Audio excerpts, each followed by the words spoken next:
Hey everybody, my name is Aaron Solari, and for my lesson this week, I am going to be talking about barriers to entry. So, let's take a look. Let's see, first off, what is a barrier to entry? So, if you break it down, it's pretty simple actually. Barrier, if you think of that word by itself, is something that blocks something. And then entry obviously is a way to get in. So barrier to entry is something that blocks your way to get in to whatever desired market you're trying to get into. Barrier entries are also very important. They're basically a subset of a monopoly because these barriers to entry make it hard for the little man to get into these spaces that are owned by big corporations. So, um, throughout this entire lesson, I'm going to be talking about, using as my example, me building a winery and what the barriers to entry I'm going to face if I was to make this winery. So, hopefully, you have a better understanding of it by the end of this. And so, let's move forward. So, barriers to entry, as you can see here, they have five subsets on what blocks you from getting into a space. So the first one is going to be high startup costs. So what does high startup costs mean? It pretty much means that it takes a lot of money to get going with your idea, with your business, with whatever it is. And quite frankly, you can burn all that money just getting into a space, and that doesn't even count um, what what you're going to have to spend to actually produce the material. So, how does this deter people or small businesses? Well, if you need something like a small business license, that's going to be expensive. Insurance, stuff like that. So, that's a lot of stuff to really just to, skim money off the top before you're even really making anything. So, like I said earlier, I'm going to be talking about making my own wine company.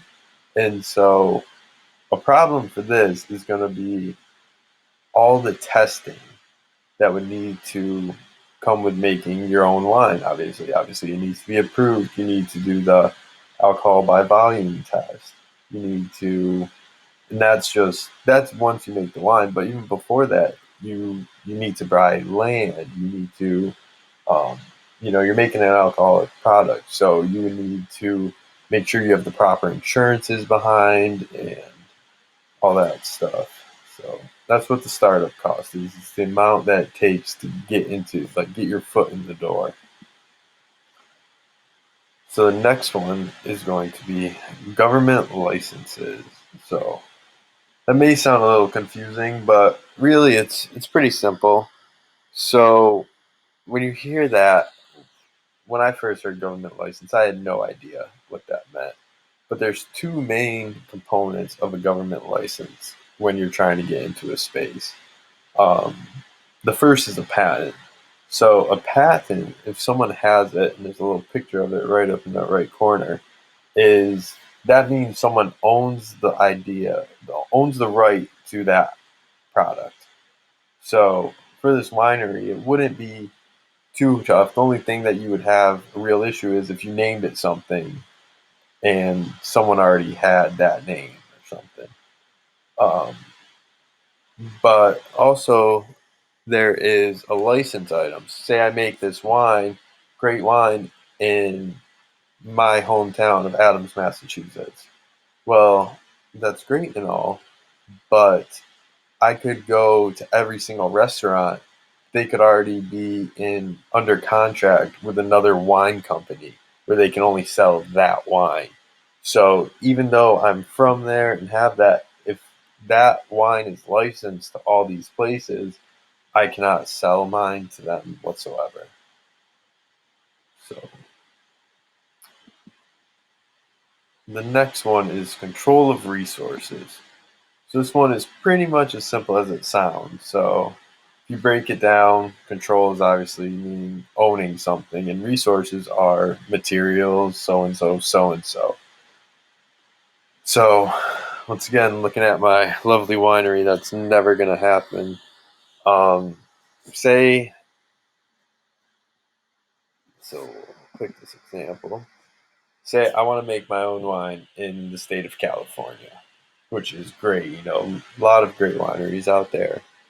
But I want to grow my own grapes and buy my own vineyard. Well, when I get out there and I'm looking for this property, I realize that all of these vineyards are already owned by other wine companies.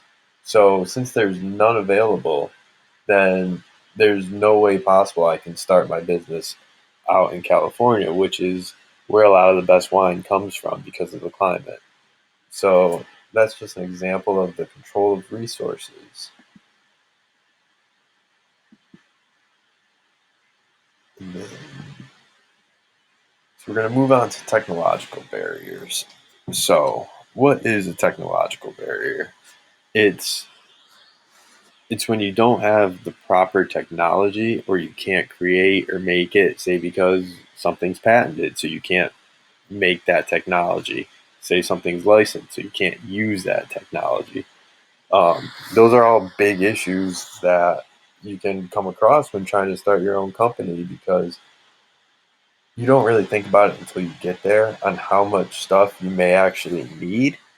So, one thing is that these barriers don't allow is um, you they want you to not have the proper materials or they want you to go and pay for them so that you do have the proper materials.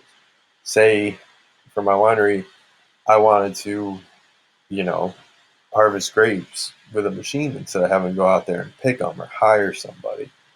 But I can't afford that machine, or say it's licensed to, say, Barefoot Wine, one of the bigger wineries out in California, then there's no way I'm going to be able to get my hands on that tractor to harvest all of those grapes.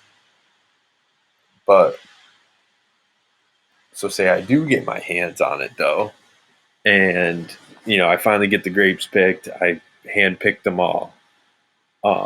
The next issue that we're going to really face is having the proper equipment inside. So the proper, you know, fermentation process. All those machines need to be top notch, top of the line, because if not, you're not going to produce the best product that you can.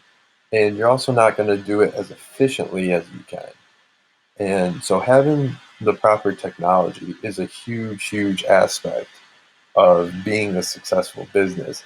When you're starting up, it's not the easiest to one pay for it, but also to get your hands on to be able to access that technology. In order to have the best stuff, you're going to be having you're going to need to make money, and that's what leads us into the fifth and final sort of subset of barriers to entry, which is, let's take a look here, economies of scale. So, what are economies of scale? It's not something that won't physically allow you, but it's kind of like the principles of um, starting a business type thing. It's it's pretty simple. So the smaller you are, the more money it's gonna take to get you really going, because you're a small business. You can't buy things in bulk. And so, since you can't buy them in bulk, the price per item is going to be astronomical. So, it's going to be harder for you to acquire all that stuff and get your hands on it. But the bigger of a business you are, so use my winery for example, I'm just starting, you know, um, I'm trying to buy 30 acres. There's no way I can afford that. So, I'm going to need to buy 5 acres, and everything I buy is just going to cost more because I'm going to have to do it in smaller amounts. So when I go to bottle it, I'm going to maybe only buy 1,000 bottles at a time. Whereas if I was a bigger company, I can buy 200 acres of of a vineyard, and I can buy 200,000 bottles at a time. So I'm saving 10 times more because I'm buying 20 times more. So it just brings the price of everything down the bigger that you are. So these smaller companies don't stand a chance price wise. And so that is my lesson for barriers to entry. And in the comments, I have attached a little quiz for you to take. So I hope you enjoyed it. Hope you learned a little something. Go take that quiz and good luck. Thanks.